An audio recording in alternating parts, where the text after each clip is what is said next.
back with our second conversation this morning. Joining us in studio and Zoom, we have members of the Caribbean Media Training. We have one of the organizers, Ms. Deidre Haylock, and one of the representatives from the Caribbean Media Association and media trainer, Wesley Gibbings. Good morning to you both. Good morning, and thanks for having us. Great to be here. So, again, we were just talking off camera, and I said I have no idea what this is. So please, for a novice like myself and for those of you watching, what is the Caribbean Media Training and why is it important for us to even have this discussion? Well, April, from the time I came back after studying journalism, I wanted to see a fuller media training offered to Belizeans here, because that opportunity to go away is not there for everyone. Right. And so back then I started on a very junior level, and I started training persons in different organizations to have their own media shows to promote their messages and their agenda. Some years later, I took the lobbying a little higher and tried to see if we could get the tertiaries to reintroduce some kind of formal certificate training of a sort, because that's how I was formally introduced. I started with the media informally at 15 at Coconut Wireless in San Pedro, just showing up after school, writing news, editing copy, and I liked it. And then I came back to the city and I met Tanya York, and Broadcasting Corporation of Belize was in full swing then, and her dad was in charge of Friends FM then. Ed York, right? Right, Ed York, God rest his soul. And we lobbied to have a music teenage show. And we started doing it, and that was how both her and I were introduced into what the UWI School of Continuing Studies had then in Belize, which was a certificate course that was done on Saturdays for persons who were working in the media, and that was my first official training. And I realized the value of what that meant for you determining what you wanted to do in a career, and liking it and learning the basics and the nuts and bolts. So over the years, things changed and that course disappeared. Sixth form used to offer electives, and those kind of disappeared. And so I started lobbying and pushing and, just knocking on doors and seeing where it would go. In 2017, I think I had a meeting with representatives from Galen, and they were looking at how they can do that. One of the big things that has always impacted from a reintroduction is the level of interest. Because yes, they're educational institutions, but they have to pay for these professors. It's a heavily resource-based field if you're going to go into broadcasting, per se. And you have, if you don't have the equipment of your own as a school, then you have to have relationships with media houses so that they become the practicum environment for the persons. And that didn't take off. Some years ago, I met Wesley and started participating in the Association of Caribbean Media Workers trainings and sessions. And I knocked on his door and said, would you do something like this for free in Belize, because the salaries of existing media workers are so small, and also to kind of try and get them to latch on, you want to present something that will have the credibility, will have some sort of respect behind it, and will allow them to kind of, get involved. Every other profession has an association that does these career enrichment along the path, and we don't have it for media. And I thought, okay, let's see if learned persons who are far more experienced in the field than I am in the Caribbean would stand alongside us and introduce something. And then from there, I could see where we take this. Before we get into the aspects of the training, I do want to ask, we center ourselves and our lives, the entire world, around media. So why is it that we can't seem to take off into having media be something taken seriously as a profession in education and in training? What is it in our culture that's stopping us from getting there? Can I? You want to answer that question? In part. And I know Deidre is the guest, but if I could share how I got involved as well, and then maybe we could have a build conversation from there, right? Yeah. So I can recall that when I attended junior college at SJC, these courses weren't being offered at all. And this was in the late 90s, early 2000s, right? And my interest had always been in reading and writing, but to be able to present on a particular platform, so to speak. And I realized that the fact that it wasn't offered at the tertiary level, back then it was the University College of Belize, right? So SJC did not offer, neither did UCB at the time. So I was fortunate enough to be able to study journalism abroad in the United States. When I came back, what I observed in terms of the landscape was that the media houses weren't too big on hiring the people who are qualified in the area. Come back with your diploma that says, okay, I am, you know, at a bachelor's or a master's degree level in terms of my studies of journalism. What I observed instead was the fact that they took young people with a certain proficiency in the English language, right? So once you have perhaps an O-level English at sixth form, they figure, okay, well, you could work, you could do this. But I think what they fail to realize is that journalism is a discipline. It's not only technical proficiency in being able to write a sentence in English. It's more your ability to be able to conduct an interview and gather information, processing and then presenting that information to an audience that is diverse with people who have various degrees of knowledge of a subject area.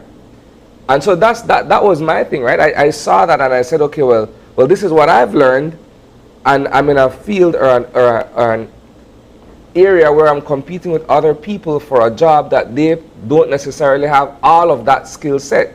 But the employer is okay with that because they figure you learn as you go along. I think that has worked for and against us in terms of the development of media in Belize. Because while it's baptism by fire and you'll gradually learn, in terms of being able to adhere to and uphold certain code of ethics and the responsible way of reporting, that misses a lot of people who don't have the opportunity to train That's so or true. to get the formal Isani's education. experience is not much different from mine.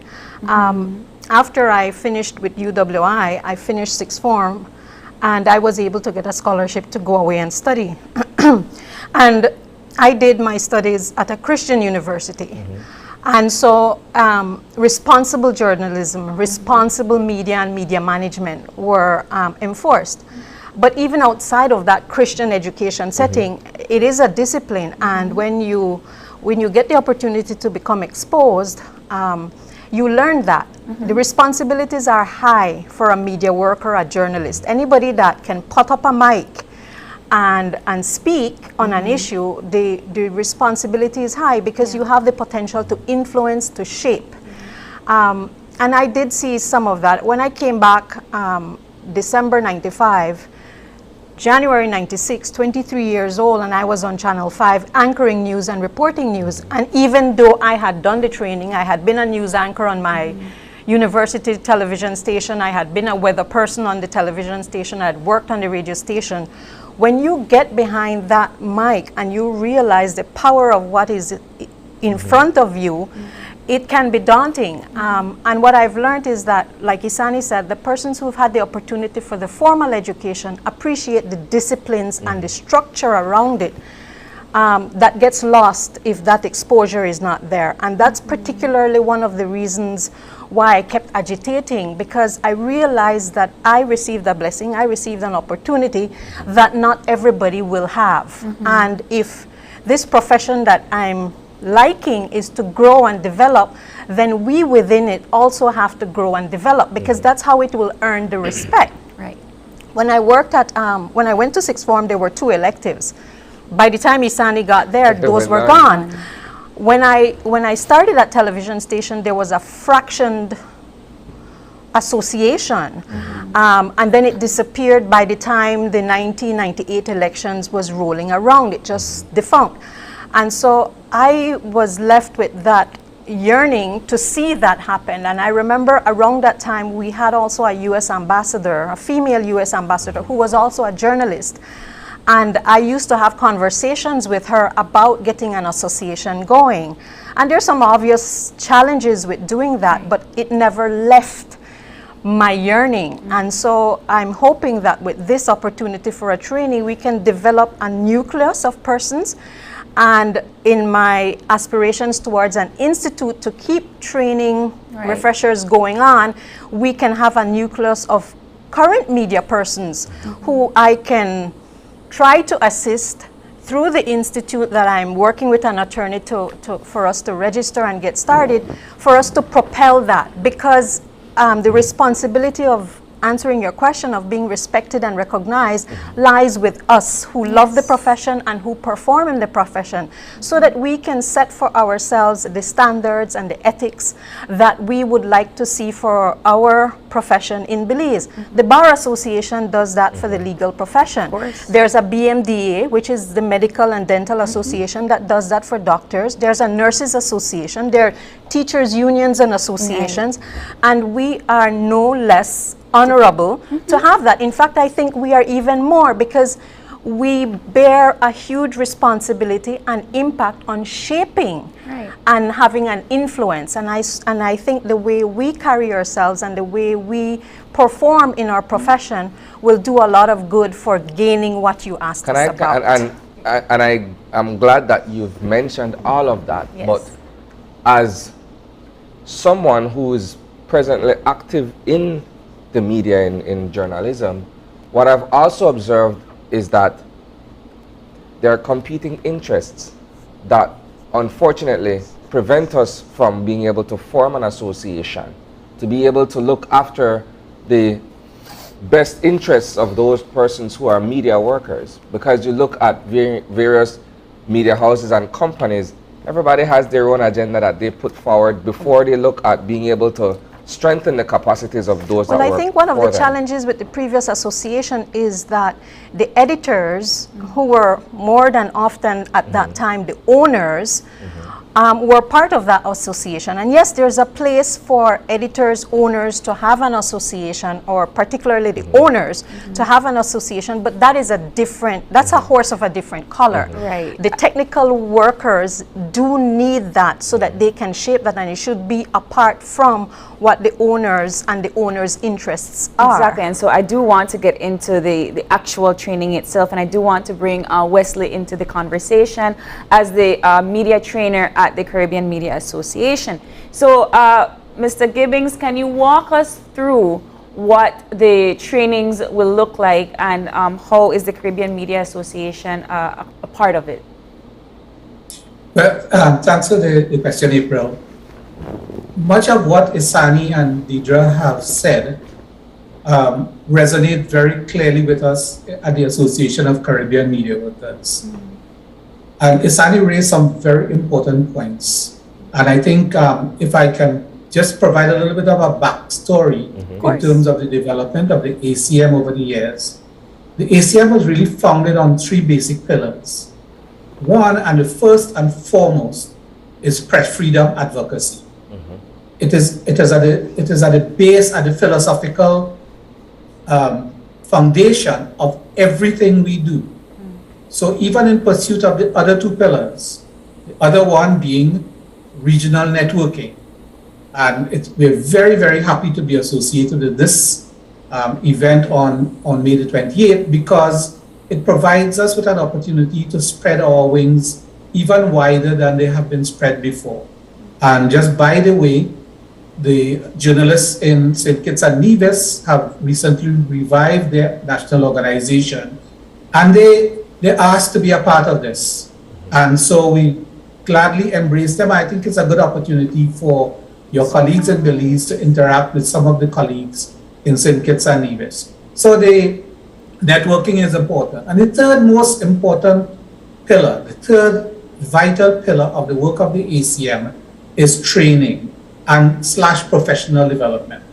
Now, some years ago, about 5 years ago, we decided that the training function of the ACM really requires a professional approach. And so we set about developing the Media Institute of the Caribbean, which now operates as an autonomous, independent body, linked to the ACM, but essentially leading the training efforts. Now, the ACM is involved in this particular activity because we are seeing the potential for pursuit of the first two objectives of the ACM.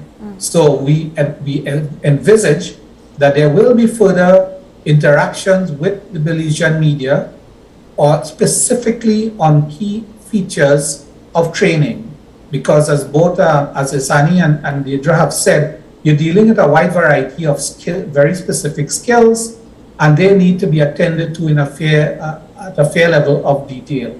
Now, Deidre would tell you that at the MIC, we have not only pursued sort of generic media skills, but subject-specific skills as well. And one point before I get into the details of the program,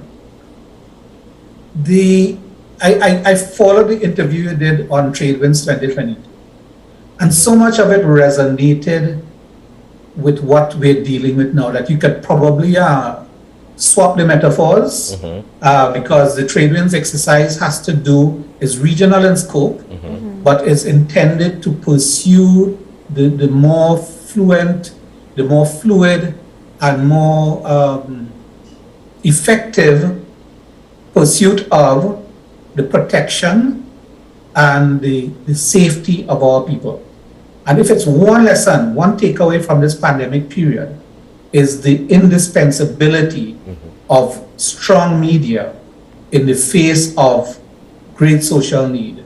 And the journalists and the people of Belize would do well to understand that particular point. I'm noticing the draft for the event on the 28th, and based on just everything that we have been discussing this morning, I don't think half a day is enough. So because this is your first this is a wet your foot, peak interest kind of activity. And so can you tell us a little bit more about the activities and what hopefully people can expect at this training? Okay, well, there are 4 different topics, as you saw from the agenda, and we tried to hit certain high points, looking at journalism and law, looking at the ethics of journalism, looking at verification and fact-checking, and also looking at where we're at in the development of media, because now we have digital media. And we have these big techs, and a lot of how these big techs are operating is seeping into areas where, quote unquote, MSM, mainstream media, operated. And how do we as MSM, mainstream media, and mainstream journalists adapt in this changing time? How is it impacting us? How can we impact it in our jurisdiction and shape it?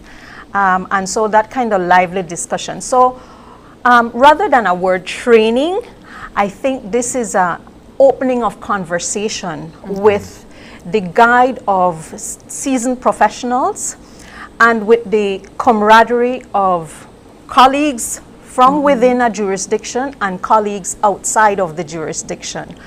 And it's hopefully to energize and to light a fire within our media workers for wanting to introduce more structure and to shape how their industry and their profession functions. And yes, there are competing interests, like Isani mentioned, but you as a journalist also play a role, and how do you use that role and that influence that you have? I've participated in so many of the MIC and ACM trainings, and to listen to these seasoned journalists talk about the challenges they faced, how they used their skill, their influence, their experience to navigate these. Just the last training we did on Press Freedom Day talked about the influence of big tech, talked about competing interests, talked about economic viability, talked about the challenges faced during a pandemic. And so I think it is rich for our media workers to be able to have a platform for them to engage in those kinds of discussions, for them to benefit from the camaraderie of regional partners, and for us to see how can we shape and get back to a time when there's an association that looked out for the technical workers within the field, and how do we bring them to the fore to lead that association for themselves and to develop the structures for that association for themselves, but with guidance of persons who've walked the walk so many times. Wesley just mentioned St. Kitts coming back on board. So we're not the only country dealing with struggles to get ourselves formalized and to have representational force for us at the level that we need to have. And so I think their learning experiences and the successes that they've achieved in the Caribbean can help us, because we're not much different from their jurisdictional experiences, their political experiences, their social climate. And so there's a lot to gain from this. And so I was very happy when Wesley said, yes. In fact, I think we started talking about it in 2020, right, Wesley? Just before the pandemic hit us. But he stayed at the table, you know, and we stayed at the table with it. This year he had a very busy year with ACM from January to April. And so he's wheeling out after a very hectic first quarter calendar. But I'm glad that he was able to stay at the table with us for this. So this training, can somebody that has never been thrown into the media world before, can they be a participant? Well, we're trying to prioritize first those who are already in the media, like yourself, who's already in the media.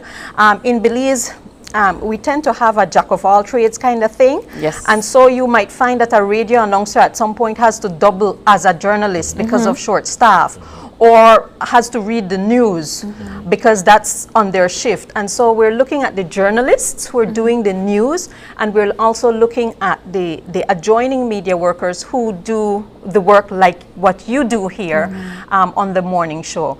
And thereafter then we can look outside of that, but we really are hoping that those that are in the field would latch on. The training is, of course, virtual, because our trainers are all in the Caribbean, and I would like Wesley to speak about a couple of the big names that have latched on to this. The training is free. It is Saturday, May 28th at the Belize Institute of Management, and I would like to recognize them for the very minimal charge that they and partnership that they offered to host us. The reason why we're still having a venue is because, at least for those that are in the city, we'd like to have them in one place so that camaraderie and that dynamics work.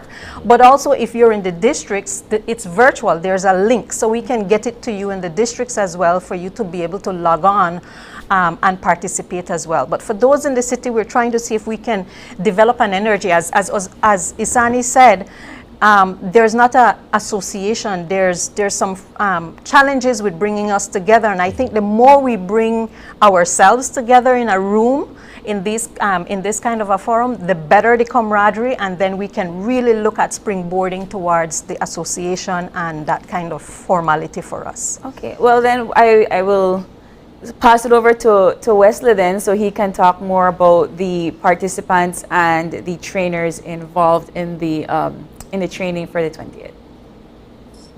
Yes. Now, this will be the first sort of hybrid event that we have been having over the past 2 years, because we're doing everything virtually. And had things been different, Deidre, I would have been sure to be there in Belize. Love Belize. Been around quite a bit. Been there several times. In fact, I remember visiting the studios back in the early days when Mr. Stuart Crone was there as the founder of the station. Really fantastic. And but getting to the program, the thing is, what we have assembled a team to try to cover what we think are some of the important issues to be addressed by journalists in Belize and throughout the rest of the Caribbean. But we're going to keep it to the journalists of Belize, and of course we've invited the journalists from St. Kitts, and happy that they are there.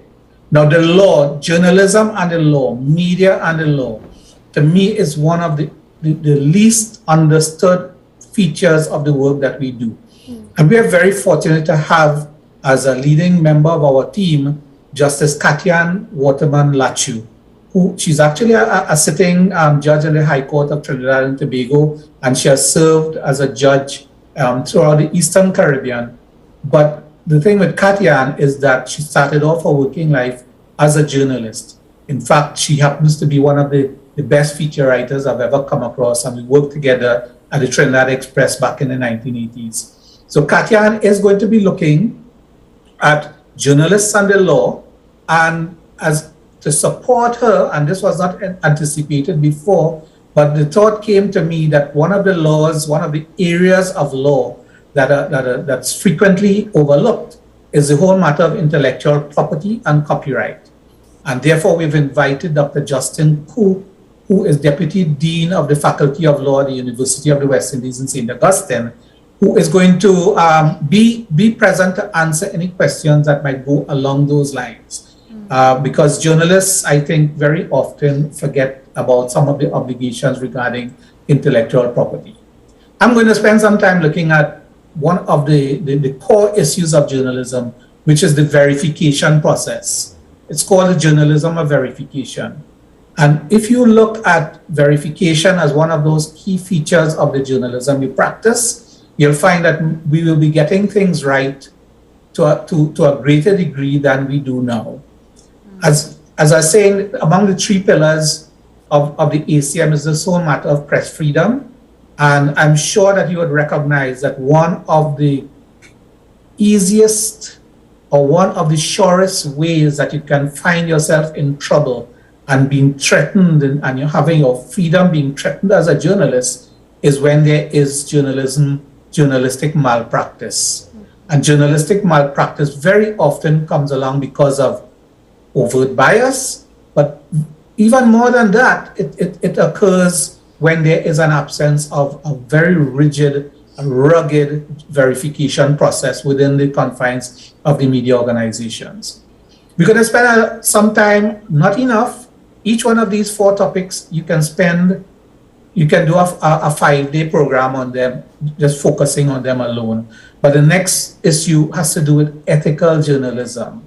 And where ethics, codes of practice come into play, and the requirement for media enterprises to have their own internal codes of practice, again, to stave off, to keep at a safe distance the hands of officialdom, because there again, the threat is often extended, particularly by politicians, that if you don't learn how to behave yourself, we're going to find ways to police you and to bring you to book. And in the process of doing that, you find that there's a chilling effect on the freedom of the press.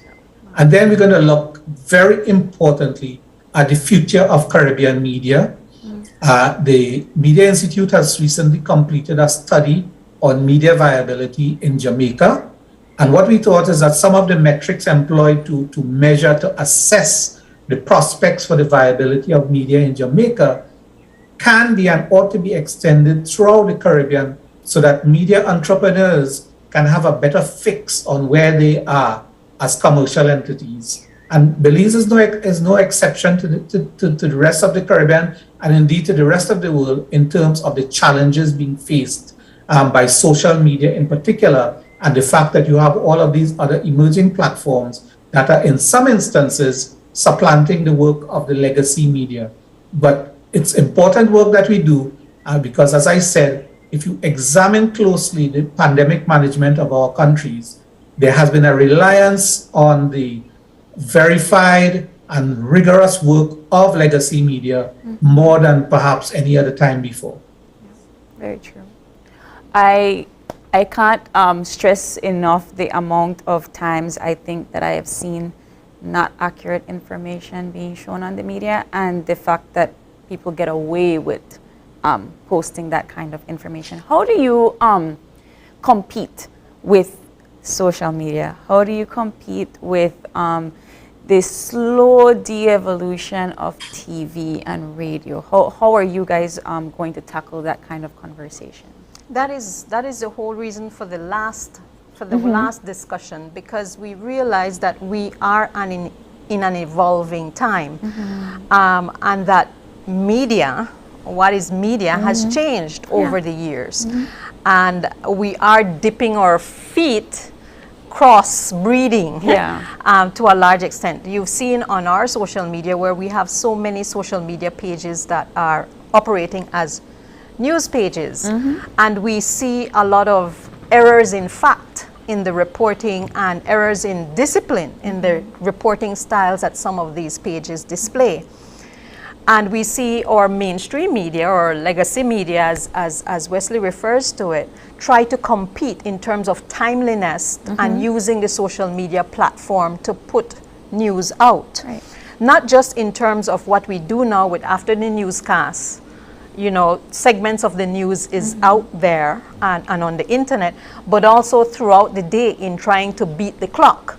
In my day, beating the clock, we used to do news flashes on TV to kind of beat the competition on presenting teasers for what was going to be on at 6:30. At that time it was 6:30 news, and we went 6:30 to 7, and we were very strict about maintaining a time slot.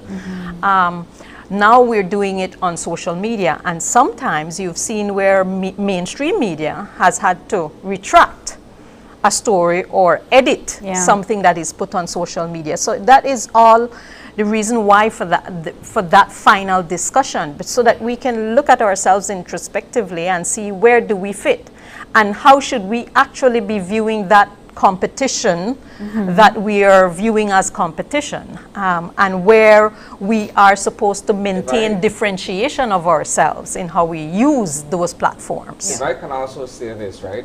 Again, this is observation and the fact that I'm also in the belly of the beast, right?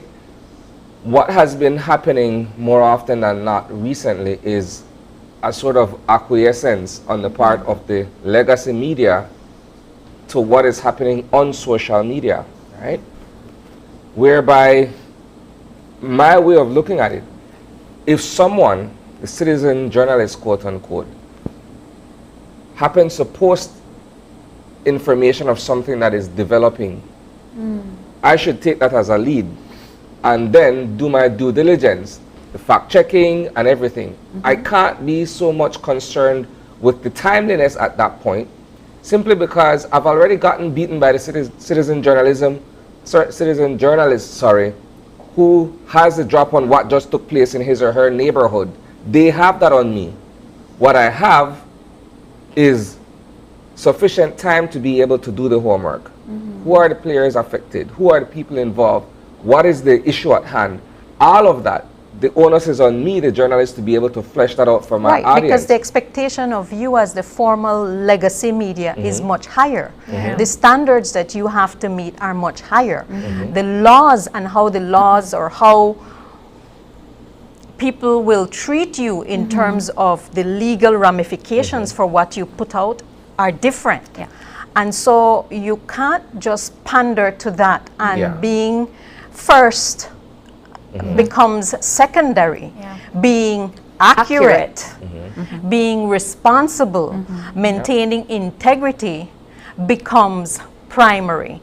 And so you have to... Those are the tenets upon which it's built. Right. So you have to reposition yourselves, and you have to step back and think about it, because you're not engaging in gossip. You're not engaging in just a social conversation.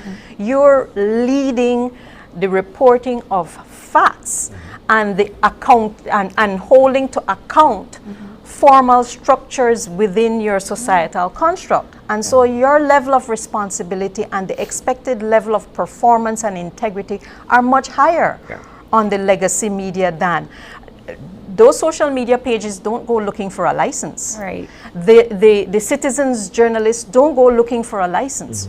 You do. The public, they may read what the social media platforms put out, but at the end of the day, they're going to fact check that on you. Right? Absolutely. On us. The onus for And credibility is on us. Right. And if we're not being credible, then you get the blanket black paintbrush, their media people, right? And then you get lumped up all into that. And so it is for us as media workers in the legacy media, in the mainstream media, to take pride in that. to take ownership in that and to set the standards for ourselves and not be so concerned about citizen journalists or social media platform beating us to the punch, but that we have a quality that people will continue to clamor for and continue to look towards, and we have a role and a responsibility to play in our structured society. Time is officially gone from us, but I do have one more question that I feel only you both can answer. What is breaking news? Why? Well, one of the trainers that we have at MIC is one of the founding anchors of CNN, Jim Clancy. Yeah. And Jim Clancy tweeted recently, "Oh, praise the Lord, the CNN has dropped the breaking news moniker from every single thing that they do." The fact of the matter is that everything is breaking news in terms of the individual circumstances. So the killings, the racially motivated killings in the United States yesterday would be breaking news at a particular level for people who live in the vicinity, and breaking news for us who are looking on. These are all relative formulations. I think breaking news has been bastardized to the extent that its true meaning is lost. It's so much.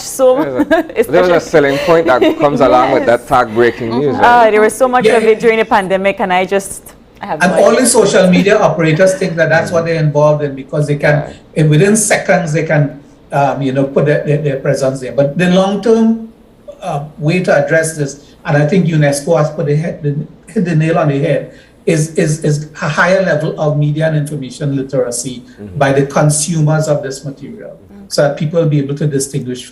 It's a long-term project, but I think it's a way of approaching it that does not enter into the terrain of control and more laws and more regulations to silence people.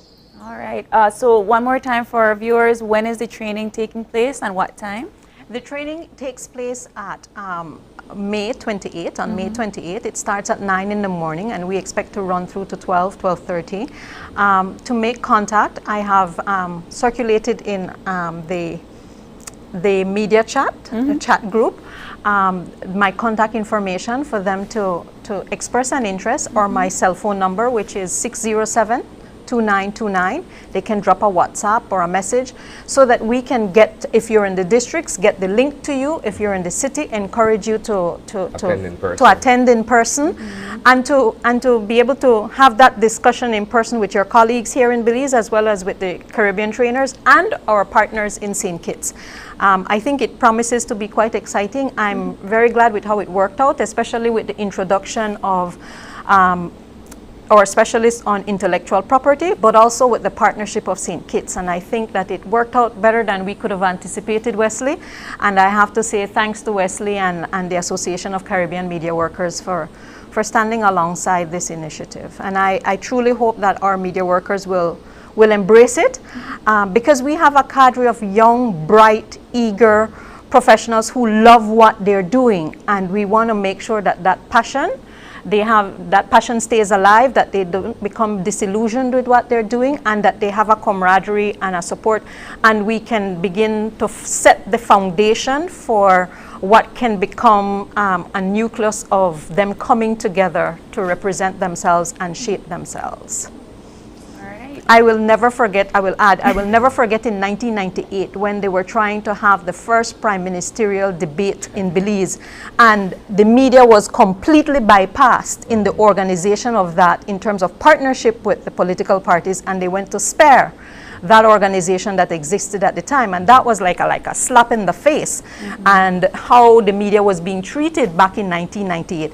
And I think that was what ignited an even bigger fire in me, that something had to be done for us to not be bypassed as a group like that. There was little to no regard for the Fourth Estate at that point in time. Oh, of course. We're struggling now to be formally recognized as such, but back then it was non-existent. And I remember we gathered in a room, at the time it was Fiesta Inn, and the U.S. ambassador was there with us. But you said competing interests, and the competing interests of the owners in the room at that time, it didn't work in our favor either to get ourselves to that table. It just fragmented everything. I think one of the things that I guess people don't think about in terms of the media is that you guys are timekeepers per se. That's how I see it. You documenting the history that is taking place. You are the primary source of what is happening, and we don't see it now because we're in it. But for somebody like me, when need to know what's happening at like 78, I need like a broke down magazine or something like that to find out, right? So it kind of begs that question as to how we take kind of for granted the media house and how we kind of just expect that you guys to give accuracy without giving you guys that space to be eligible. But thank you both so much for being on the show this morning, and I can't wait to hear the report about how the training went. Well, thank you for having us, and Wesley, thank you again. All right, and You're most welcome. Thank you. And with that, we'll take our final break, and we'll be back for a wrap-up, so stay tuned.